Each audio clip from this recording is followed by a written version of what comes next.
சட்டமன்ற தேர்தலில் போட்டியா? எந்த தொகுதி? பாஜக அண்ணாமலை உறுதியாக சொன்ன மாஸ் தகவல். சட்டமன்ற தேர்தல் நெருங்கி வரும் நிலையில் தெருமுனை பிரச்சார கூட்டங்களை நடத்தி வருகிறார் பாஜக முன்னாள் தலைவர் அண்ணாமலை. இதனிடையில் தற்பொழுது பத்திரிகையாளர்களை சந்தித்த அவர் வரும் சட்டப்பேரவை தேர்தலில் போட்டியிடுவது தொடர்பாக பேசியுள்ளார். தமிழக சட்டப்பேரவை தேர்தல் தேதி அறிவிப்பது தொடர்ந்து தள்ளிப்போய் கொண்டே இருக்கிறது. அதே சமயத்தில் எந்த நேரமும் இது சம்பந்தமான அறிவிப்பு வெளியாகலாம் என கூறப்படுகிறது. இதற்காக அரசியல் கட்சிகள் காத்திருப்பில் உள்ளனர். மற்றொரு பக்கம் தேர்தல் சம்பந்தமான பணிகளையும் தீவிரப்படுத்தியுள்ளன. இந்த நிலையில் பாஜக மாநில தலைவர் அண்ணாமலை வரும் சட்டமன்ற தேர்தலில் போட்டியிடுவது தொடர்பாக பேசியுள்ளார். சட்டமன்ற தேர்தலுக்கான பணிகள் நாளுக்கு நாள் அதிகரித்து வரும் நிலையில் அதிமுக தலைமையிலான கூட்டணியில் இணைந்துள்ளது பாஜக. மேலும் அமமுக, பாமக, தமாக, புரட்சி பாரதம், புதிய நீதி கட்சி உள்ளிட்ட கட்சிகளும் என்டிஏ கூட்டணியில் இடம் பிடித்துள்ளன. அதோடு மேலும் சில கட்சிகளும் இணைய வாய்ப்புள்ளதாக கூறப்படுகிறது. இந்த நிலையில் இன்று செய்தியாளர்களை சந்தித்து பேசிய பாஜக முன்னாள் தலைவர் அண்ணாமலை என்டிஏ கூட்டணி குறித்து சில கருத்துக்களை தெரிவித்துள்ளார். அதன்படி வரும் சட்டமன்ற தேர்தலில் போட்டியிடுவதற்கு கட்சியில் இருந்து யாரும் தன்னிடம் சொல்லவில்லை. பாராளுமன்ற தேர்தலில் நிற்க சொன்னார்கள்.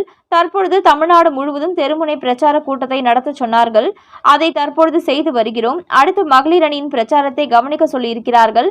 கட்சி என்ன சொல்கின்றதோ அதை நாம் செய்ய போகிறோம். பிரச்சாரம் செய் என்றால் அதை செய்ய போகிறோம். தேர்தலில் இந்த இடத்தில் நில் என்றால் போட்டியிடப் போகிறோம். நம்மை பொறுத்தவரைக்கும் கட்சி முடிவெடுக்கட்டும்.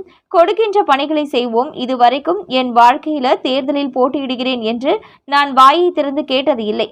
கட்சி சொல்லட்டும், எதுவாக இருந்தாலும் செய்கிறேன். தேவையை விடவும் கட்சி எனக்கு நிறைய கொடுத்துள்ளது. அதனால் கட்சியிடம் கேட்கும் நிலையை எல்லாம் நான் கடந்து விட்டேன். இப்போதைக்கு அதிமுக கூட்டணியை ஜெயிக்க வைக்க வேண்டியதுதான் நம்முடைய கடமை.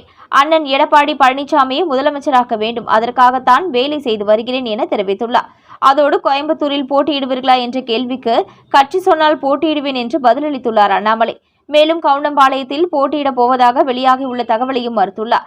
அதோடு என்டிஏ கூட்டணியில் தாவேகா இணையுமா என்ற கேள்விக்கு தமிழக அரசியல் களத்தில் எப்பொழுதும் ஃபைனலில் ஒரு ட்விஸ்ட் இருக்கும். இந்த முறை தேர்தலில் என்ன ட்விஸ்ட் இருக்கும் என்பதை பொறுத்திருந்து பார்ப்போம். என்னை பொறுத்தவரைக்கும் விஜய் பற்றிய நிலைப்பாட்டில் எந்த மாற்றமும் இல்லை.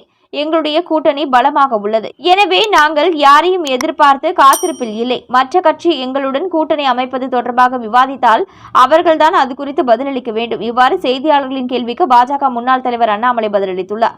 இதனிடையில் தாவேகா கட்சியை சார்ந்த சிடிஆர் நிர்மல்குமாரிடம் பாஜகவுடன் கூட்டணி அமைப்பது தொடர்பாக செய்தியாளர்கள் கேள்வி எழுப்பினார்கள்.